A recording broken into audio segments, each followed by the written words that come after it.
J'ai vu la dernière fois contre la Norvège, contre la Slovaquie, vous m'aviez dit oui, nous sommes en fin de championnat, là, les joueurs doivent se reposer, doivent faire attention. Ici, ils ont tout à prouver et ils ne montrent rien. Exactement. Je me souviens vous avoir dit lors du match contre la Norvège et de la Slovaquie que c'était un match qui venait à un mauvais moment parce que le championnat n'était pas terminé, les joueurs n'étaient pas encore avec leurs idées dans l'équipe nationale. Aujourd'hui, c'est vraiment c'est le début du sérieux. Et comme vous dites, il y a encore des joueurs qui ne sont pas certains de leur participation, qui doivent vraiment se montrer. Contre la Norvège, il y avait aussi l'excuse du terrain. Cette fois-ci, j'en vois très peu. J'espère simplement qu'on verra une meilleure seconde mi-temps que ce qu'on a vu jusqu'ici. Oui, elle ne peut être que meilleure. On va bientôt voir quelques phases. Il y en a eu vraiment eu 2-3, quelques problèmes de pénalty aussi. Cela dit, comment expliquer cela aussi, Guy Thys, que les joueurs qui doivent prouver leur place ne le font pas? Est-ce que vous êtes mal placé pour le dire, bien sûr, manque de talent, manque de ci, manque de là. On peut trouver toutes les excuses possibles, mais la Coupe du Monde, c'est bientôt. Certainement, il faut être prêt maintenant. Il y a un match à Paris samedi, donc là également, il faudra montrer autre chose que ce qu'on montre aujourd'hui pour pouvoir rivaliser d'une façon noble. Donc l'équipe de base devrait être prête pour le moment. Il est vrai qu'il y a quelques joueurs qui sont un petit peu au repos et qui relèvent de blessures. Il y a encore quelques problèmes, il faut chercher. Et, non, pour l'équipe, tout autant pour aujourd'hui, il faut être prêt pour ça. Puis certainement, après ça, il n'y a certainement plus d'excuses possibles.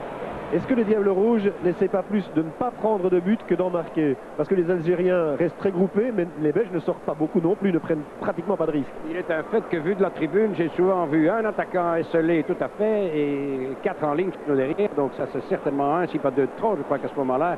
Mais je crois que Robert aura bien donné les consignes nécessaires à la mi-temps pour faire quelques changements. Aussi au point de vue occupation de terrain, s'intégrer un petit peu plus. Parce que jouer à 4 contre 1, ça n'a aucun sens.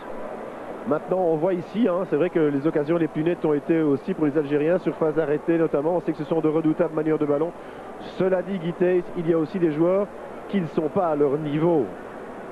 Mais oui, mais quand on part à une Coupe du Monde, les joueurs doivent être à leur niveau. Enfin, je sais bien qu'on est pour le moment encore 23-24. La sélection définitive n'est pas faite. Je crois que Robert avait l'intention, après aujourd'hui, de faire sa sélection définitive, de voir qui va accompagner au Japon, oui ou non. Donc, faisons-leur encore crédit jusque samedi, quand même, certainement. Après, ça va commencer à se rétrécir. Merci beaucoup, Guy Thys, avec toujours votre sagesse et votre sens diplomatique, alors qu'on le revoit ici aussi, la possibilité de Marc Wilmots, donc une mi-temps. Et Guy Thys me l'avouait hors micro, qu'il ne s'était pas vraiment amusé. Eh bien, on peut dire qu'il n'a pas été le seul, bien sûr. Donc voilà, une petite occasion ici pour les Diables Rouges. On va marquer une petite pause dans quelques secondes, une petite pause de publicité pour parler ensuite. Et là, Michel, je vous le laisse. Le Diable d'or de cette première mi-temps, je suis content que ce soit vous, Étienne, qui vous en occupiez. Voilà, à tout de suite.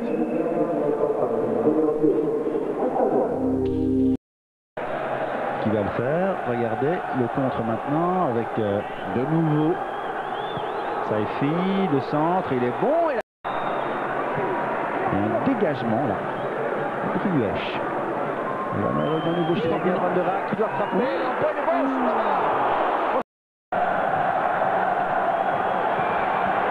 Aribi. C'est bonne vers Saifi, oui, il peut donner derrière lui et il a centré. Hadou, la reprise. Essayé devant pour Endo. Centre immédiat. Et avec Stoupa. Ah oui, il était bon ce centre, même si au départ on croyait. Son contrôle, son dribble était réussi. C'est un bon ballon pour Zenderman. Ouais, c'est le genre de phase, comme je dis depuis le début du match, on devrait. Mant avec Embo qui est un mélange. Van der Raak. Vermant. Oui, elle est bonne, Vermant, le goal. Van der Raak. Van Deber. Van der Heyden, il a une bonne frappe à distance, il faut tenter sa chance. Oui, il a frappé, le ballon est dévié. Oui, déviation, ça arrête. Ah, c'est dommage.